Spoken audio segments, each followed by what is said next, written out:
Welcome all student in this online class. We are reading the story The Address.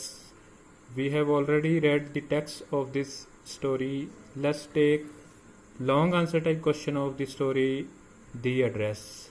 There are two long answer type question in this story. First question is what is theme of the story The Address.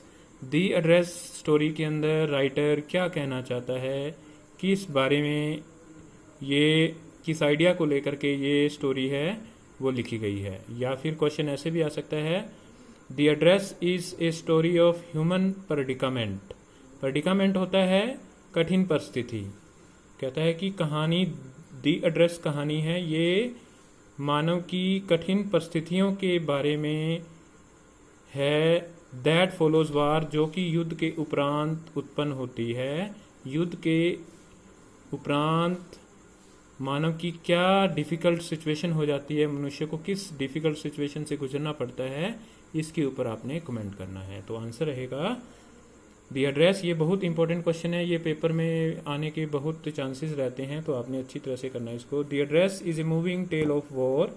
ये the address कहानी है, ये युद्ध की एक बड़ी ही हिला करके रख देने वाली कहानी है। टेल मैंने क्या होता है स्टोरी, मूविंग मैंने दिल को दुखाने वाली कहानी है ये। And it's effects on humanity, और युद्ध के इट्स का मतलब है वॉर, युद्ध के क्या प्रभाव पड़ते हैं मानवता के ऊपर, इंसानियत के ऊपर, उसके बारे में ये कहानी हमें बड़ा ही एक प्रकार से दुखदायी विचार प्रस्तुत करती है। The story shows the predicament of A common man. Common man है आम आदमी। आम आदमी की युद्ध के समय क्या हालत होती है, उसको किस मुश्किल हालातों से गुजरना पड़ता है, इसके बारे में ये कहानी हमें बताती है। A common man suffers more than others during a war. एक कॉमन मैन है वो युद्ध के समय, कॉमन मैन है वो युद्ध के समय ज़्यादा सफ़र करता है, उसको ज़्यादा परेशानी का सामना करना पड़ता है युद्ध के समय। The writer says that during war there is much blood shed. Writer ये कहना चाहता है कि वॉर के समय, युद्ध के समय बहुत ज़्यादा ब्लड होता है, खून, ब्लड शेड होता है, खून खराबा होता है। एंड वायलेंस, वायलेंस होती है हिंसा, बहुत ज़्यादा हिंसा होती है। द पीपल बिकम होमलेस, लोगों के घर हैं, घर बार छूट जाता है उनका। दे लूज देयर पोजेशंस, उनकी पोजेशंस, उनकी चीज़ें, ठीक है, रूटीन की चीज़ें हैं, उनकी संपत्ति है, वो एक प्रकार से वो बेघर हो जाते हैं और वो उसको खो देते हैं। The present story also deal with the theme of war. ये कहानी भी वॉर के बारे में ही है, वॉर के इफेक्ट्स को बताती है। The narrator of the story a little girl is a victim of war. World war second. तो ये कहानी की जो नरेटर है, कहानी को सुनाने वाली जो लड़की है, छोटी लड़की है, वो भी युद्ध का एक शिकार है। She visit 46 Marconi street in order to get back her possessions. और वो 46 मार्कनी स्ट्रीट आती है अपनी पोजेशंस को, अपनी चीज़ों को वापस लेने के लिए फ्रॉम मिसिस डॉर्लिंग, जिसके पास, मिसिस डॉर्लिंग के पास जो पोजेशंस, जो संपत्ति रखी हुई थी, उसको लेने के लिए जाती है।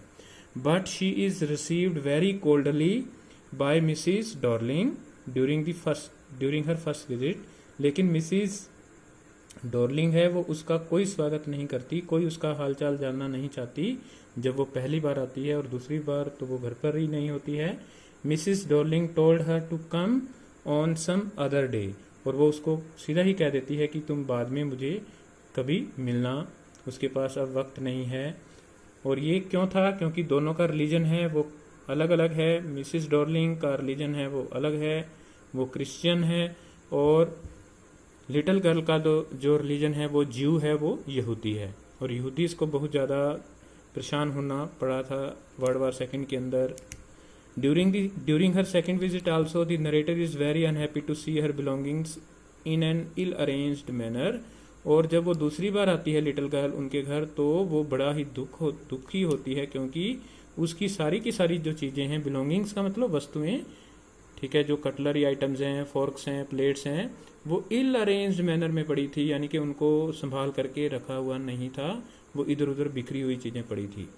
These were not taken care of properly, इन चीज़ों का बिल्कुल भी ख्याल नहीं रखा गया था। These things had lost their emotional value for her, ये चीज़ें उसकी माँ से संबंधित थी, ठीक है, उसकी इमोशनल अटैचमेंट थी, और इन चीज़ों का अब उसके लिए कोई भी मूल्य है वो नहीं रह गया था। So the little girl, the narrator felt very disturb due to the world war second, और इस प्रकार से लिटिल गर्ल है वो वर्ल्ड वार सेकेंड के अंदर बहुत ज़्यादा डिस्टर्ब होती है। In the end she decided to forget the address of 46 Marconi street, और अंत में वो यही निर्णय लेती है कि वो बेहतर उसके लिए यही होगा कि वो 46 मार्कनी स्ट्रीट का जो एड्रेस है उसको भूल जाए। तो student, this is the most important question in this chapter. There is one more long answer type question in this chapter that we will do in the next video. Till then, bye bye.